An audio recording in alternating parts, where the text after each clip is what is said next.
Sometimes because material like that doesn't necessarily respect entirely some of the idiosyncrasies of a couple of the major monotheistic doctrines.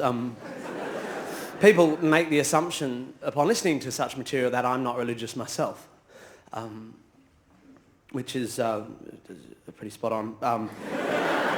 But sort of beside the point. I don't want to be divisive, you know. And besides, I think you can be spiritual. I think you can have a deep sense of spirituality without actually adhering to any of the major religions. As it turns out, I'm not at all spiritual. I've just got this real sense of emptiness.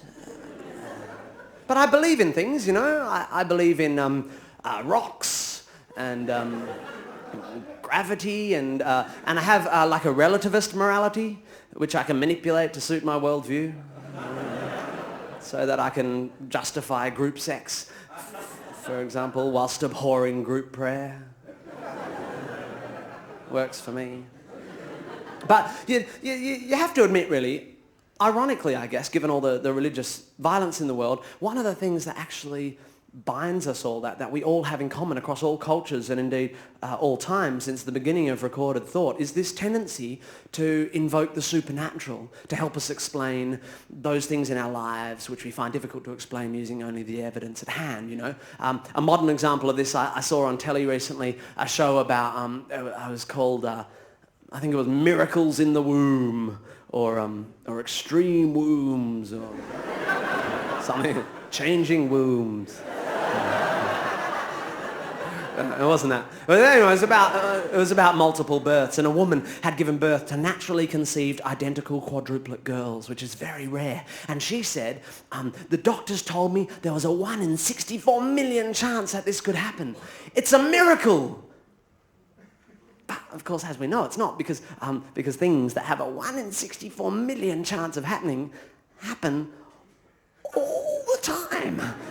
To presume that your 1 in 64 million chance thing is a miracle is to significantly underestimate the total number of things that there are. Maths. It's interesting, actually, now that I live overseas. It struck me anew when I came back to Australia this time that here we seem, this compulsion towards the supernatural and the mystical seems to manifest itself mostly in Australia in the presence of bumper stickers. You know the ones I'm talking about? They're usually purple, and they generally imply the existence of a benevolent spirit of some sort looking after us all, and especially the people who bothered to put the sticker on their bumper. They say things like the goddess is dancing, and my favourite probably is don't drive faster than your angel can fly. As if of all the possible restrictions an angel might face, speed is the... Unless they're just proposing the possibility of the existence of unfit angels. And probably the one that annoys me most, because it's most common, I think, is, I'm sure you've all seen it, magic happens. Magic happens, they usually sparkle. I don't know what it is about magic happen stickers on cars, but every time I see one, I want to get out my permanent marker and sort of sneak over and write underneath it, so does cot death.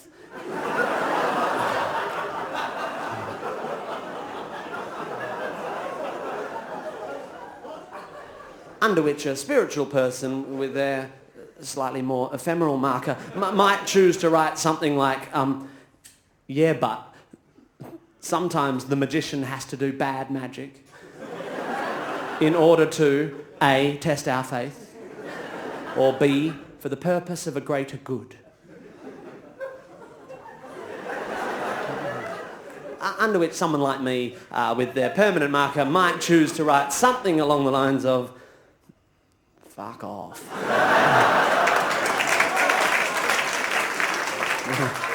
Thus ending an otherwise perfectly sensible bumper-based philosophical argument. I have a particular religious friend I go head-to-head with and get very boring at dinner parties with on these sort of big questions. And he always sort of seems to think that to be skeptical is to be cynical, and that my view of the world sees no beauty, which I always argue is not the case. I mean, I find the world a really exciting place. There are ideas that are a bit more sciencey, that are just as exciting as the kind of magic-y ones, you know, like one of the greatest ideas of all time, evolution, the theory of natural selection, you know. Not only is it, how would you say, right, I'm just practicing my timing for my American tour. Pause, right, and duck. Duck. I mean, not only is it good science, but it's also really thrilling, don't you think, this idea that an individual of a species can be born sort of mutated in a good way.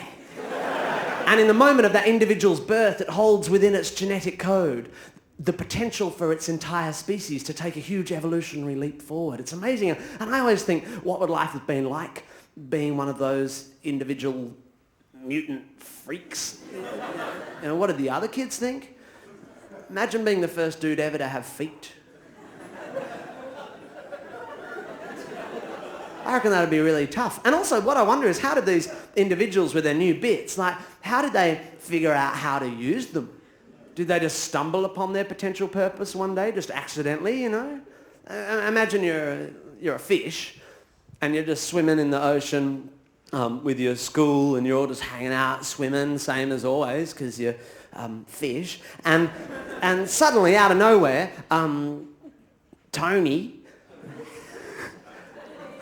fucking Tony, Tony just goes, I'm getting out.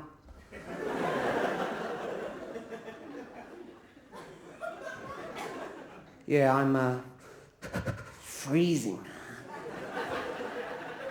You're a fish, Tony. Yeah, well, I'm a cold fish. I just want to pop out for a bit, you know, maybe lie on my towel.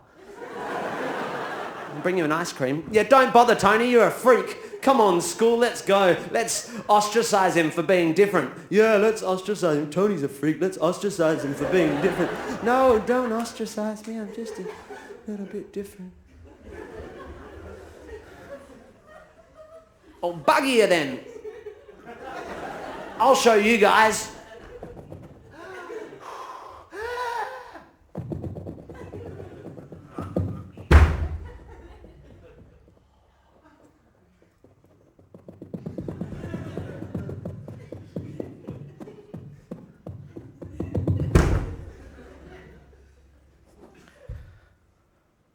Fuck me. Those are going to come in handy.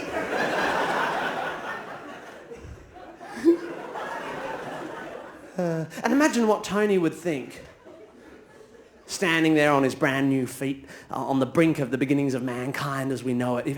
If he could look forward just a few short hundreds of millions of years to see one of his descendants, an Israeli Jew by the name of Jesus, having a nail hammered through his feet.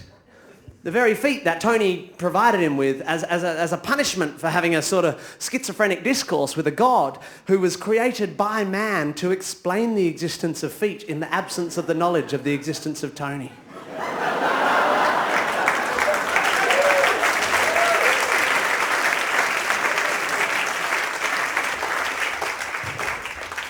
I think that would blow his little fishy mind. This religious friend of mine, arguments often end with him telling me that I'm not very open-minded. And because he's my friend and I respect him, I've written him a song. It's called, If You Open Your Mind Too Much, Your Brain Will Fall Out. Which I think is brilliant. It's so clever. Unfortunately, I didn't come up with it myself. I read that in a book. So to avoid copyright issues, I've given it a subtitle, which is, Take My Wife!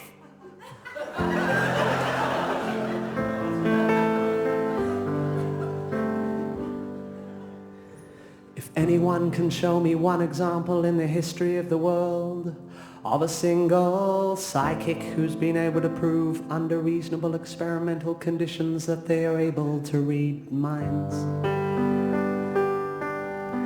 And if anyone can show me one example in the history of the world of a single astrologer who's been able to prove under reasonable experimental conditions that they can predict future human events by interpreting celestial signs.